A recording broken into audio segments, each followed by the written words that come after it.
Hello, agents, and welcome to Podcast 13. We have a very special guest here with us today, the man, the myth, the legend, the reason we are all here, the showrunner of Warehouse 13, Jack Kenny. I think I only fulfill the man, but I don't know about the myth, and let's hope I'm not a legend yet because that sounds like I'm dead. So we have a few questions for you. I'll start. How did you become involved with Warehouse 13? Well, I know Eddie's story about that. So what happened was I was directing a bunch of episodes of a ABC Family show called Roommates, and Eddie was guest starring on a couple of episodes. And he told me he came in one day. He said, I think my show got picked up at Sci-Fi. I'm like, oh my God, that's so great! Congratulations.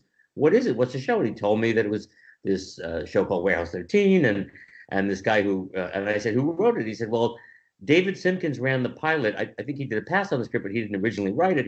He ran the pilot, and I know David. David was my co-EP on Book of Daniel, so I just called David to congratulate him and say, hey, congrats, man, this is great. And he said, well, yeah, but they're not going to let me run the show. They want to look for another showrunner. And I said, well, you know an unemployed showrunner. And so David said, yeah, sure, I'll put in a word. And I told Eddie, hey, listen, if anybody can put in a word to, please do. And I called my agent at, I think he was at ICM at the time. And I said, so I want to go in on this show, Warehouse 13. I said, why? It's a sci-fi show. You don't do sci-fi. I said, well, but it's not real. I mean, yeah, it is, but it's Raiders of the Lost Ark and Back to the Future, and it's all the kind of sci-fi that I watch. I mean, Battlestar Galactica scares me because I don't speak Klingon, but I know I'm mixing my sci-fi genres. That was on purpose. But I said, well, this is a show about a family. I can see the family. I can see who they are and how they relate. I can hire writers who can help me with the sci-fi gack. That won't be a problem. Just get me the interview because I think this could be their crossover show. And that's kind of what I said in the meeting with Mark Stern and the execs. I said, I think this is your crossover show. I am not a sci-fi guy. You don't want a sci-fi guy running this. You want somebody who knows how to relate to everybody who doesn't watch sci-fi, because they're the ones who'll come and watch this. And I also mixed them, Claudia. Saul needs a sorcerer's apprentice. He needs somebody to talk to, otherwise he's just going to be Charlie and Charlie's Angel. And there should be a whole world going on here at the warehouse that Artie can be a part of. And he needs, I wanted to hire a young Asian actress. I pitched that, and I pitched how the series can work, and because I know Eddie for years, I've worked with Eddie for years, and I knew Saul was funny. I just got the job that way, and then Eddie's fond to say, I called and told to hire you, and you got a job, and I said I'm your boss. Eddie did tell me about it first. Eddie was the first person to tell me about the show, and I'm sure he spoke highly of me and helped me get the gig. And I absolutely adore everything about Eddie. So that plays into it as well. Awesome. Thank you so much. We on our podcast talk a lot about the artifacts, and that's something really cool about Warehouse 13. So when you were writing or preparing the show, how did you decide what artifacts would be in each episode? Was it like you built the episode around an artifact, or you had to create an artifact based on something you wanted to do?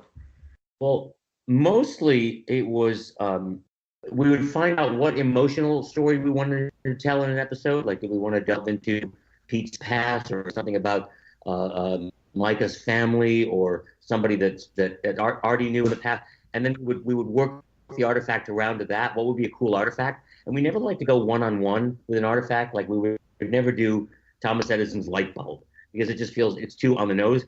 We'd do Thomas Edison's buggy whip or something that is more off the beaten path. I always wanted to do Hitler's microphone. We never got around to that one.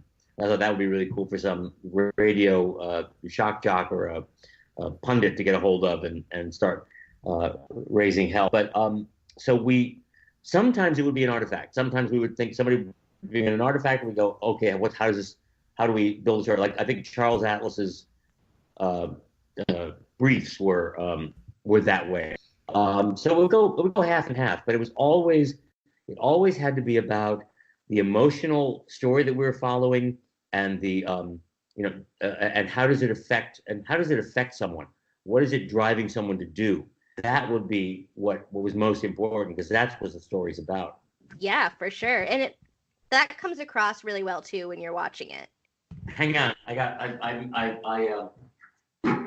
have this. This is the only artifact I hung on to was Magellan's astrolabe. And it's heavy, and it comes apart like it did in the show, and it's got the engravings of. I mean, our props department did amazing stuff with, and this is the only one I kept, because this is a good illustration of how we would come up with an artifact. We knew we had to turn back time, right? We knew we had to find some way to turn back time 24 hours and save the warehouse. And so we worked backwards, like, where does time most, it's affected on the international date line. That's a cool place for time to change. Who crossed the international date line? When would that have happened? Who was the first person to cross the international date line? That gave us, cool. He died at the moment where it was crossing the international date line. We worked backwards from what we needed something to do, and then what would be the coolest way for it to do it. That's amazing. And this is like not even a question we wrote down, but we love the props department. We see so much research that goes on like the notes on Artie's desk, the stuff that no one would think about except for us, because we're nerds and we always pause the screen and read them. And we love the props department, the set deck team, whoever is in charge of all of that. They did such a great job. Well, the genius at the top was Franco Dakotas. Franco was the production designer, and he was the guy who came up with the steampunk elements, and he really created the whole look of Warehouse 13. He gets all the credit for that, and he would come and say, "What if we do it like this?" And then he had a team. He had a design team that I'm going to blank on names now because it's been 5 years, but there was one of the members of his design team, one of the great. I'll remember it later. He said, he came up with, we had the bronze sector, right? That Franco designed how the bronze sector would be, and we had all those bronze statues, and every one of those bronze statues had a information card at the base, and this guy had researched evil people in history who nobody knew about, who we would have bronzed. And they were all laid out on each one of these cards of who these people all were on the card. It was just stuff like that. And Carrie Sporell, our props mistress, who was just a genius at design and coming up with these stuff. She'd work with Franco to come up with the designs of things, and then they'd spend. I remember the compass. Whose compass was it? Redicus? Yes, his compass cost $15,000 to make, because it was engraved on copper and brass, and I mean this thing was probably about $10,000 to make, because it had to be engraved and built and all this stuff. Wow. I mean, I don't think I can sell it for that, but that's how much these things cost to make, because they were all made from scratch, and they were all made by artisans working in the original materials. And that was Kerry and Franco again doing all that. It was just it was a great team, and they had so much fun doing it. And we researched everything. I still send money to Wikipedia every year because they saved my life. That's amazing. Yeah, I'll ask my next question in a second, but I just want to say, when we were doing I don't know if you remember because it's been a while, but the Spine of Saracen episode. Oh yeah, sure. It's a really good one, and when they're trying to figure out what might be causing it before they know, Miranda, my co-host, the one that's not me, I'm Jill, by the way, I'm the one you've been emailing with. Hi, I'm Miranda. Miranda paused on that episode, and there was a chalkboard behind Artie that was full of stuff like Thunderer of the Night and someone's headstone amber, and we looked all of that up, and it was all totally accurate for what was happening in the episode. We were just astounded by their work, and a lot of times prop department people don't get the shout outs and fan stuff, and we're so glad to celebrate them. I so know, and that kind of stuff, that was I remember his name. It's Hamish Buchanan, and Hamish would go and research the hell out of all that stuff, and he would cover, whenever there was a board with stuff on it, it was all accurate. It was all covered with stuff that related to the episode or research they would have done. I mean, you could look, and Saul, of course, dove into that and loved it. He would get up there and be studying it all, and he'd throw in ad libs with things about the things that connected to it all the time. It was people really got into it. I mean, I've always loved history, so that really helped a lot in terms of getting excited about it. But Franco and Hamish and Kerry, they really worked hard to, and many other people worked hard to make all that stuff accurate and authentic. That's amazing. Awesome. I had researched it thinking it would be like an inside joke from the set, and it was even better to find out that it was all like stuff Artie would have theorized was a real artifact. Like it was perfect. It was kind of all about impressing each other. It was about like Hamish wanted to impress Saul with like, look what I came up with you, and Saul would really appreciate it. Saul would go in there and go, oh my God, this is fantastic. This is like my whole character is up here on the board. So he could use that to feed who he was. And he'd run around the office gathering papers and stuff and looking at them, and all the stuff was authentic, and he'd get ideas off of them. And it was really, we just had a field day with that kind of thing. That's amazing. Okay, so my next question is, what can you tell us about the writing and production process in terms of how far ahead you planned certain arcs or plot points? Did you come into each season like knowing the general arc of what would happen, or did you just go with the flow? We would talk about an arc for the season, like the season that already went bad. We had gotten a note from Sci-Fi and Sci-Fi New York to say, we want the series to be a little darker this year. So we said, okay. And I wanted to kill off a character because I wanted death to mean something in this world. You can't, I mean, Aaron's character died and came back.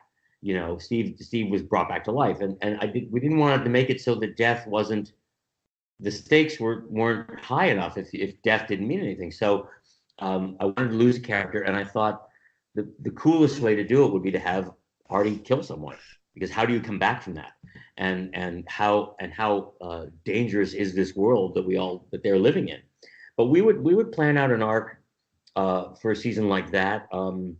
Season 4 we'd planned out, and also the arcs were kind of dictated to us by what we came up with, right? Because like at the end of the first season, we introduced McPherson, and I think we introduced H.G. Wells at the end of season 1 too. Did we not? So that sort of told us what the arc for season 2 was going to be.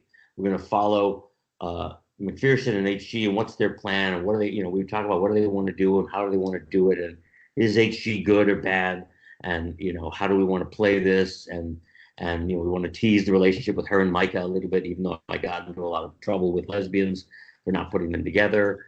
Sorry, they were just flirting. People do that.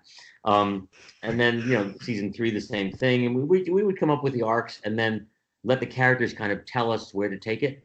Let the characters just decide for us how to go, and we want people to pull apart. Like we want Pete and Micah to fight. I think we had Micah drive off at the end of season 2 and leave the warehouse, and so the arc for season 3 is also going to be, how do we bring Micah back into the fold? What did that mean to Pete that she left? So it was always kind of driven by emotions and the characters' love for each other, and how because they did all love each other. And so that would drive a season arc too. But it was rarely driven by artifacts or external devices. It was almost always driven by relationships. And even somebody like McPherson was Artie's best friend. They were very close. They were in love with the same woman. We try to always do that with any character that was around. I mean, that's why it was so much fun to introduce Pete's mom. What's going to happen there? She's a regent. Oh my God! Well, how does he not know this? So, and what was planned, and that your mind goes back and thinks, wait a minute, did she organize him getting pulled into this in the first place? I mean, we had so much fun when we'd introduce something like that. We go, no, how can this work? I think there was a line one year when Mrs. Frederick said, I made her a promise and I intend to keep it, when she was talking to Lena. And I remember when we put that line in there, we thought, okay, we're gonna have to figure out what this is. Because we have to figure out what promise is, and what is she gonna, and can she keep it? And it turns out she couldn't. Turns out she couldn't keep that promise.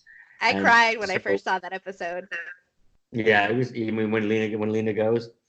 Yeah, it was tough. I mean, I had to explain to Janelle, so I'm sorry, I'm gonna kill you off at the end of this season, but you're gonna have a great scene. It's gonna be a really good scene when when it happens. And so yeah, I mean, so the characters and their relationships and their love for each other is what drove every season. That's really great. And did you like have a lot of time to come up with that, or like did you sit down to write the first episode of the season and come up with all that, or was there like a time before then when you all got together? We always had a good healthy pre-production. That was one of the things that I kind of insisted on from Sci-Fi, and they were very generous in giving it to us, was to get a good. I think the minimum we had was an 8-week prep before we would start production.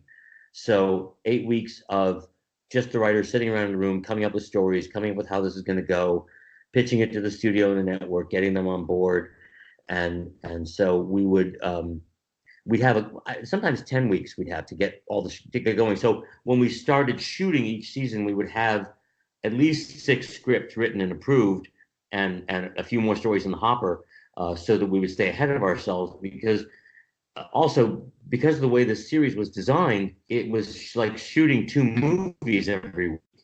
Because we were very rarely just in the warehouse. We were always on 2 locations where the teams were working.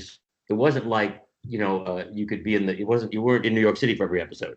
And so that was hard on Franco to design new cities in every week.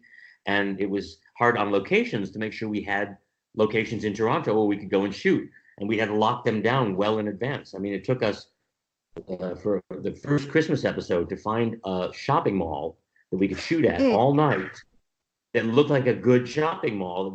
You only have from 10 o'clock when it closes until dawn, because a lot of shopping malls don't want you to shoot there. It's a big pain for them. So stuff like that. That's why we had to plan lots of pre-production time. I need as much pre-production as possible so that we can line up the planes on the runway so they won't start crashing into each other once we get halfway through the season.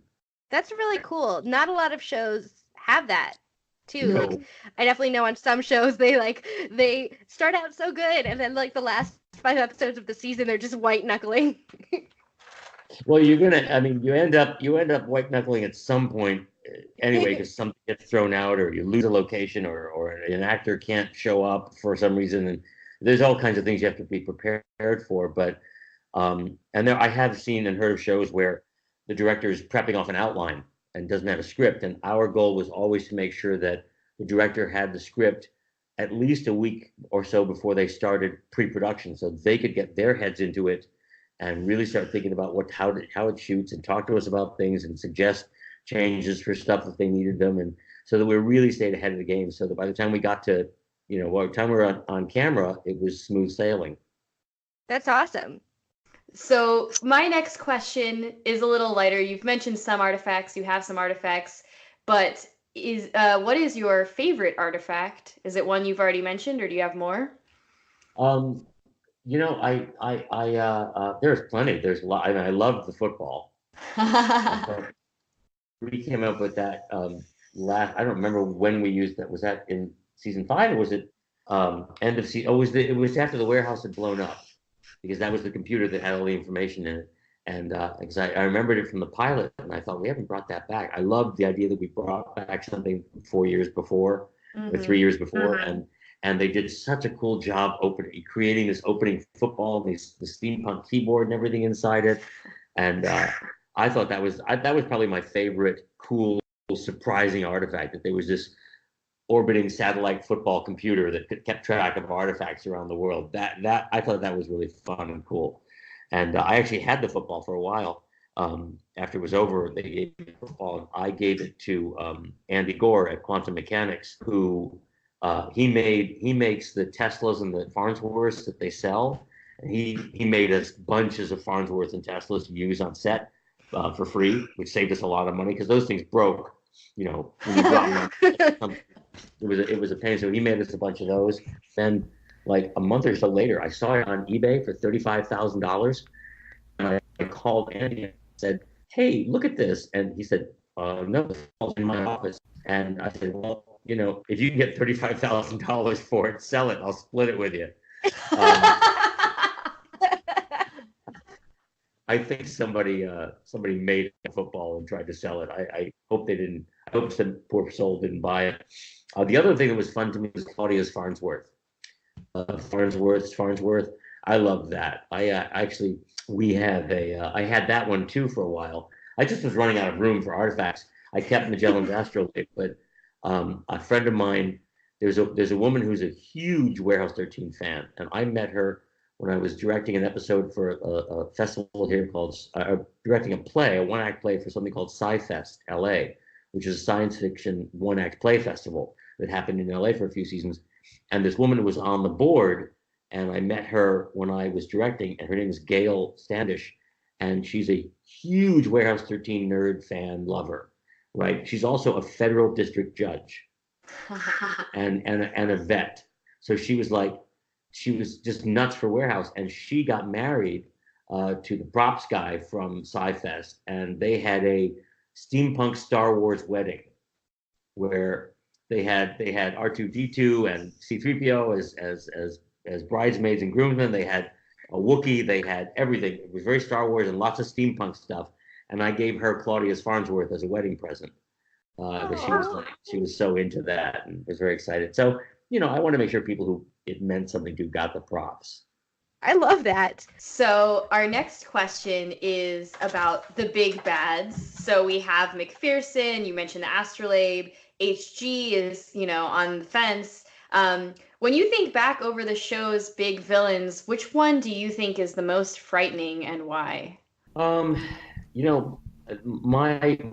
template for writing villains, really anywhere, but certainly on this show, was that they couldn't be black and white. They could not just be mustache twirling villains. It was always gray areas. They had to have an agenda, and the agenda had to make sense. Like McPherson believed that all of these artifacts should be put out into the world and used for whatever they could be used for, to advance society, to advance the world. He had a very egalitarian approach to the warehouse. He wanted every artifact released, which of course could have blown up everything. So, but that was his goal. And I'm probably most partial to McPherson because Roger was a friend of mine, and I called him and got him to do this, and I thought he was amazing in the part, and I loved my favorite. I guess probably one of my favorite episodes. The finale was probably my favorite. The second favorite was our second Christmas episode, where in this alternate life, McPherson is running the warehouse, and what had happened, and Artie's in prison, and Joanne's working for the FBI. I loved that episode because I love It's a Wonderful Life. But I think McPherson was my favorite because he was the most nuanced. I love HG, but I don't think of her as a villain. I think of her as someone who sort of had her own personal agenda, but it didn't really involve villainy. It was just about what's going on and what side do I need to land on here, and what's the most interesting thing. And so she wasn't. And then there was Michael. I can't remember his name. The actor. Yes, Sykes. And his was a very personalized anger and angst about the warehouse. And I liked his character, but I think McPherson was the one that landed me best. But then also, I can't forget Tony Head, because Tony Head's Redicus was not Redicus. Why am I blanking on Tony's character? Who did Anthony Head play? You guys must know. Paracelsus. Yeah. Paracelsus. Yes, thank you. And also I love, by the way, making a bad guy out of Paracelsus. Yeah. And so you have to also bear in mind that my leaning towards villains has a lot to do with the actors that played them. And Tony was so much fun and so easy to work with, as was Roger. They were both just a joy, and we just had so much fun doing things. And Tony would try anything and do anything, and so would Roger. So I just loved. I guess they're equal villains in my mind, because again, they both had agendas, and I did very much enjoy Tony's version of the warehouse, where he made everything modern. An interesting story about that location where we shot the alternate future warehouse, the very clean white space. It was the first episode in season 5. Where we shot it was an automobile testing plant that had various rooms that were very clean rooms. There was one that you could take the temperature in the room down to 50 below. You could make the temperature in that room 50 below zero. There was another room that had a humidity room. There was a wind room, and all over the place there were these red buttons that said push in case of emergency. Big red buttons on white walls. And the first thing I told the crew when we were there on location was, let's cover all of those buttons, because the first thing Eddie's going to do is push one. Because because that's Eddie. And of course, the minute we got to the set, the first thing Eddie did was push one of those buttons. An alarm went off. And actually, that was where, in the season finale, when when Micah was saying, "Why did you push the button? Why did you push that button on the marquee from 42nd Street?" And Pete says, "I see a button. I got to push it." So a lot of it came from who they were. Yeah, we learned that when we interviewed Eddie, that the line between Eddie and Pete is like not really a line, and that's why the character is so believable. He just is who he is. When he gave that speech, I wrote that speech for him at the end of the season when he gives that speech about "Without Pete, I don't know who I am." It defines me, and I felt like Eddie had found a part, probably the first part in his career that really was who he was in so many ways. And I know that it was killing him that the series was ending because he was so completely immersed in Pete. He was so he just lived that part, and he loved playing it. There was just nothing about it that he didn't love. So I mean, we Eddie's been in. I'm sure I'm not giving this away because he's talked about it. He's been in AA for 20 years now. We put Pete in AA. We gave Pete a speech about that, about what happened and how he got there, and that wasn't necessarily Eddie's story, but he really related to it. So, I mean, one of the things I do with actors whenever I'm running a show, and I did it with these guys every season, was we get together and I just say, "So what do you do? What do you fill your free time with? What do you like? Do you ride horses? Do you sing? Do you dance? Do you speak another language? Have you always wanted to visit a certain country?" Because I want to write to those things. When I found out that Saul was played the piano and was a bit of a composer, we had him writing a song for his father. We tried to lean into anything anybody was interested in and make it part of their character. That's awesome. That's and beautiful. we did just see Saul playing the piano, and I didn't realize that was part of him. That's amazing. Yeah, it came out of him. He would sit there. I saw him sitting playing the piano on set once, and I said, "Hey, do you play?" And he said, "Well, I teach myself. I play by ear." And I said, "Why don't we have Artie doing something? What would you write a song for?" And we just started talking about it, and we started talking about his dad, and writing a song for his dad. And then of course when we cast Judd Hirsch, we knew who his dad was, and that was fun. That was so much fun. That story in that episode was so much fun. That was so fun. One of the moments Miranda and I laughed at when we were talking about it, in a part that was definitely cut because we didn't want to spoil and we haven't gotten there yet, but I think will come up at some point in the future, is the end of that episode where Saul or his dad, I can't remember, like awkwardly suggests, "Hey, it's Christmas, should someone say grace?" And then Claudia just goes, "Baruch atah Adonai," and it was just the most beautiful, like, found family moment that it really played. I will also tell you that when I was a kid, when I was in high school, I was playing Jesus in Godspell, and I learned the Hebrew prayer, Baruch atah Adonai Eloheinu melech haolam. I learned how to say that, and we used it in the show in Godspell in high school. And then we went to dinner at our neighbor's house who were Jewish, and we were all friends and really close. And they would kid us, and we would kid them. And my neighbor's father, Mr. Newman, said, "Oh, so do the Catholics want to say grace?" And I said, "Yeah, sure, I'll say grace." Baruch atah Adonai Eloheinu melech haolam. He fell out of his chair. So that's where that came from. I actually did that to my neighbor when I was 18. That's the best. I'm so glad I remembered to bring that up. That's amazing. And then our final question that I have is, do you have any current or upcoming projects that we can promote for you? I don't. I mean, there's stuff I'm working on. I'm always working on pitches and things. I shot a short film a year ago with Kate Mulgrew and Jane Lynch. Just a short 15-minute comedy. I'm trying to sell that as a series. I don't have anything on the air to watch right now. I'm working on that. I'm working on a few other projects that I can't really talk about yet because they're in the pitching stages and I don't want to jinx them. But cool stuff. I'm trying to. I mean, I can talk about this. You know who Zach Ward is? He played. Yes. He played Scott Farkas in A Christmas Story. He was also on Dollhouse. I have a Zach Ward story for you. I went to Comic-Con one time in my life, and I went with a group of people, and we were walking on the floor, and it was right when Dollhouse was out, and they were just releasing Dollhouse comics, and I picked one up, and like the character that he was on the cover, and I was just like, oh cool, I didn't know they were making a comic of it. And when I lowered the comic, he was standing in front of me, and I screamed.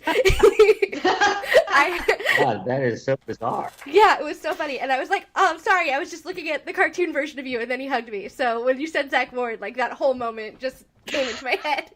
Zach is a great guy, and we're good friends. We've been friends ever since Titus. He was Titus's younger brother on the show Titus. I did. If you haven't seen it, you should watch it. I think most of it is on YouTube. It's a fun show. It's a fun half hour. Yeah, sure. Plug it.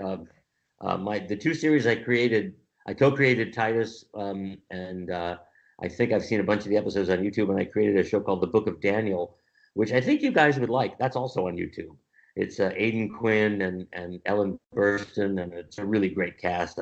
Alison Pill and Christian Campbell. It's a wonderful cast, and I think it's only 8 episodes. It didn't last, but they're all on YouTube. But so Zach and I are trying to reboot 30 years later Scott Farkas, and have him still working in the same town.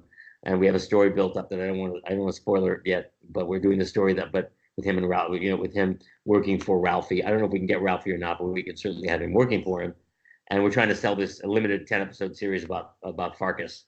That's one of the projects I'm working on. Still haven't got anybody to buy it yet, but I'm working on it. So that's about it. Nothing on the air right now to pitch, but I love Pen 15. If you want to pitch something, that's a great show. Oh my God! Pen 15? I just finished my rewatch of Game of Thrones because I am of the internet and needed to rewatch Game of Thrones, but it is literally the next thing on my watch list. I am so excited about it. You'll really like it. It's really funny. Like, from everything I've seen about the promotions for it, it's just the encapsulation of that age. Just the way really everyone was. Yeah, it's really uncomfortable, and it's exactly what everybody went through in junior high. It's great. It's really great. Yes. Thanks for joining us, agents. Oh, what did we used to say? We used to say, we could say, okay, agents, get out there, snag it, bag it, and tag it. Yes.